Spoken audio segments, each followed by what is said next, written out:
Estamos então retomando com vocês a parte relativa ao Renascimento. Como nós tínhamos dito na aula passada, Renascimento é um termo valorativo de época e que está dando início para nós aí aquele momento histórico que nós chamamos de Idade Moderna. Lembra-se? 1453, 1789. Queda de Constantinopla, tá? Tomada pelos turcos otomanos, ou se você quiser, queda do Império Romano do Oriente, e o término com a Revolução Francesa de 1789. Período da Idade Moderna, com a abertura do Renascimento. Renascimento, como a gente observou a aula passada, vamos retomar aqui algumas das suas definições. Dá uma olhadinha no nosso primeiro resumo. Você lembra? Em primeiro lugar, trata-se de um termo valorativo de época. A população do Renascimento, que dá início à Idade Moderna, queria ver a Idade Média como sendo uma idade das trevas e por isso tentou valorizar o seu momento histórico, dizendo que estava nesta época havendo um renascimento da Antiguidade Clássica. Quando, na verdade, nós sabemos, tudo vem a ser um fruto das transformações medievais. É a própria Idade Média que vai trazer todo aquele conjunto de mudanças estruturais, possibilitando, portanto, viabilizando, portanto, aquilo que nós chamamos de Renascimento. Mais do que uma simples volta à Antiguidade Clássica, o Renascimento é uma retomada da Antiguidade Greco-Romana. Por quê? Porque se a princípio os renascentistas copiavam a Antiguidade Clássica, copiavam o que o grego e o romano tinham feito, na verdade, pouco depois, eles criam uma arte personalizada, uma arte própria sua. E, portanto, mais do que uma volta, uma retomada da Antiguidade Clássica. E veja, fundamental, hein, pessoal? Ele não atua contra a religião em si. O Renascimento é um movimento que está dentro do cristianismo, um movimento religioso. Ele atua contra a instituição e não contra a religião. Isso posto, vamos então agora entender por que o Renascimento começa numa região. Região essa que nós chamamos de Itália. Como você sabe, dentro da Idade Média, a Itália, ali no mar Mediterrâneo, vai continuar processando as atividades comerciais, fazendo comércio com o mundo muçulmano, com o mundo bizantino, assim por diante. Quando nós chegamos ao término da Idade Média e olhamos para a Itália, nós temos o panorama de uma série de enormes cidades-estados. Dá uma olhadinha aqui e você vai entender o que a gente está querendo dizer para vocês. Olha só, você tem uma série de pequenos países, uma série de pequenos estados, com destaque aqui, por exemplo, para esse, que é o chamado Reino das Duas Sicílias, e aqui, que são os estados pontifícios. A Itália, como você pode observar, é composta por diversos pequenos países, como é o caso aqui, por exemplo, de Florença, como é o caso de Veneza, Gênova, países ricos que têm aqui, dentro da sua própria península, a herança clássica, possuem aqui a riqueza do comércio medieval e que, em consequência disso tudo, nós vamos observar que será o primeiro país a sofrer aquelas transformações, aqueles dados relativos ao Renascimento. Agora, quais são as transformações que vão processar a saída da Idade Média para a Idade Moderna?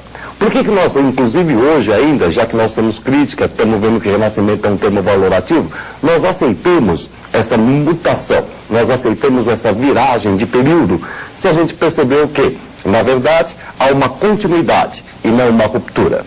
Pelo seguinte, os valores que estão se processando agora na Europa moderna são muito diferentes daqueles que nós assistimos dentro da Idade Média. Se você quiser, você pode dar uma olhadinha naquele que é o nosso próximo resumo, e assim você vai ter uma ideia daquilo que vem a ser o valor medieval. Em primeiro lugar, você tem na Idade Média aquilo que nós chamamos de teocentrismo. O que é o teocentrismo? É justamente a ideia de que Deus é o centro das atenções. Tudo o que acontece no seu dia a dia, tudo que vai acontecer com você, Deus será o centro. Como assim? É aquela ideia de que, de repente, você tem o seguinte tipo de situação. Você estudou pacas para entrar no vestibular, mas você não conseguiu passar. Não se sinta fracassado, não se sinta reprovado, simplesmente Deus não desejou. Agora, você também foi daquele que vagabundeou o dia inteiro, tal, não fez absolutamente nada e entrou ou deixou de entrar. Vamos colocar assim, você também não conseguiu entrar. Não se recrimine, não foi porque você não se esforçou, é que Deus não queria. Deus é o centro da tua atenção. Se Deus é o centro da tua atenção, obviamente isso mostra o quanto a fé, o quanto o cristianismo era forte na mentalidade medieval. É justamente porque o cristianismo tem essa predominância, é o grande veículo ideológico da Idade Média, que nós dizemos que uma outra característica medieval, como você vê no nosso resumo, é exatamente a influência cristã. Influência cristã ou o predomínio da igreja na montagem da ideologia, na montagem da mentalidade do homem da Idade Média, gerando assim aquilo que nós chamamos de um tipo de raciocínio dogmático, o dogmatismo, que é uma das principais características medievais. E o que é o dogmatismo? Bom, para entender o que é um raciocínio dogmático, nós precisamos saber o que é um dogma. E dogma? Como é que a gente pode definir dogma? Dogma é uma palavra bastante complicada para a gente definir. Simplificando ao máximo, nós podemos dizer para vocês o seguinte: dogma é uma verdade absoluta e incontestável. Como assim?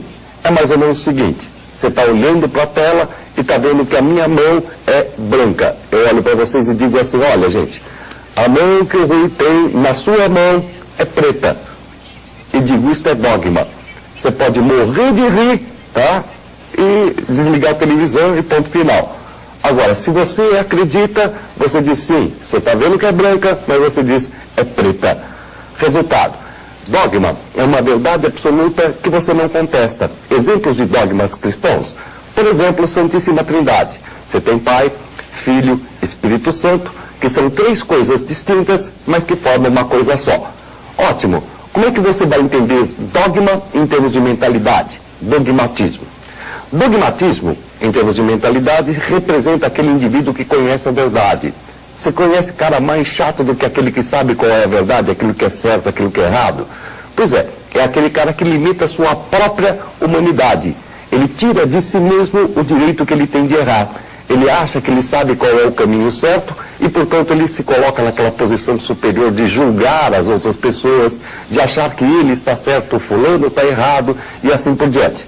Quer dizer, então é uma mentalidade muito controlada pela igreja, muito dentro daquela ideia de verdade absoluta. Graças a essa própria verdade absoluta é que nós vamos ver uma outra característica da Idade Média. Que característica é essa? Se você tem um cara que sabe qual é a verdade, se você tem um cara que sabe quais são os caminhos, não existe nada a descobrir, obviamente você não pode achar que a vida é uma maravilha, porque você não vai ter experiências, você não vai se arriscar, você não vai ter absolutamente nada o que descobrir. Daí a nossa próxima característica, que você nota aqui, vem a ser o quê? O pessimismo. O homem da Idade Média é extremamente pessimista, não apenas em função da sua mentalidade dogmática, mas também em função do próprio tipo de vida que ele leva. Na Idade Média, você sabe que a sociedade se prima pelo seu coletivismo. O que significa isso? Que o indivíduo não pode trabalhar para si mesmo, ele tem que trabalhar para os outros. Lembra? É o padre que reza, é o nobre que guerreia, é o servo que trabalha. Resultado: você não vive para você, você vive para os outros. Você tem uma expectativa de vida de 35 anos, e 35 anos você já está velho caquético. Resultado: simplesmente você não pode ver a vida com bons olhos. Ainda assim, todo esse conjunto de valores medievais acaba sendo englobado em diversas posturas filosóficas. Inicialmente, você vai ter Santo Agostinho, que vai predominar em termos de mentalidade neoplatônica até o século XIII. E na sequência você vai ter São Tomás de Aquino. São Tomás de Aquino monta uma tentativa de juntar razão e fé dentro daquilo que nós chamamos de tomismo ou escolástica, que corresponde, portanto, aí à nossa outra característica da Idade Média. O tomismo é exatamente essa tentativa de entender razão e fé segundo Aristóteles, que vai ser feita por São Tomás de Aquino, aplicado nas universidades medievais e também por isso mesmo, chamada de escolástica, um belo método de ensino elaborado pelo nosso amigo São Tomás. Você viu? Teocentrismo, influência cristã, pessimismo, dogmatismo, coletivismo, tomismo. Agora, dá para você sentir quais são as grandes transformações? Nós então vamos começar a perceber que as mudanças são extremamente sensíveis dentro do Renascimento, como você pode olhar aqui para o nosso próximo resumo. Dá só uma sacadinha nas transformações que nós encontramos.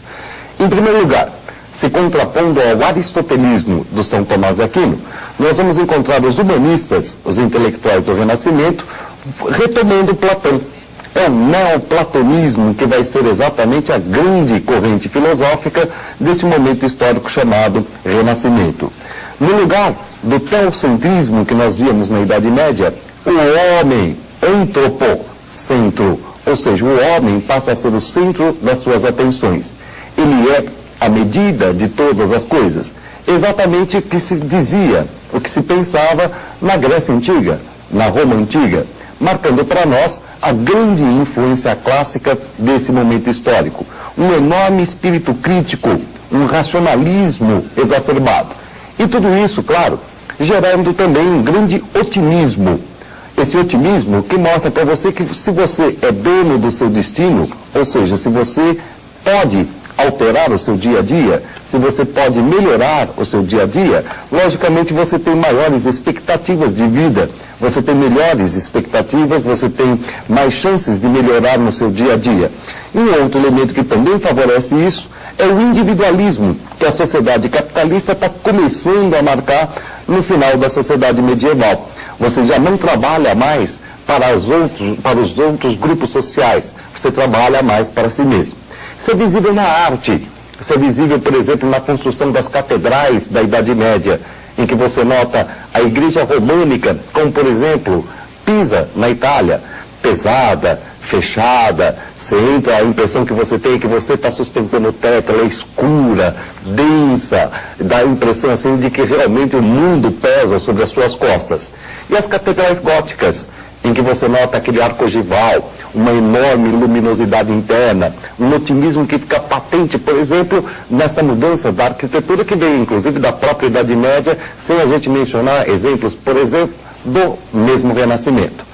Assim, você também encontra nos quadros, nas telas, na Virgem, por exemplo, medieval, que é estática, jogada lá para o alto, aquela figura sobre-humana, e do Renascimento que já começa a apresentar, por exemplo, traços de humanidade, velhice, cansaço, assim por diante.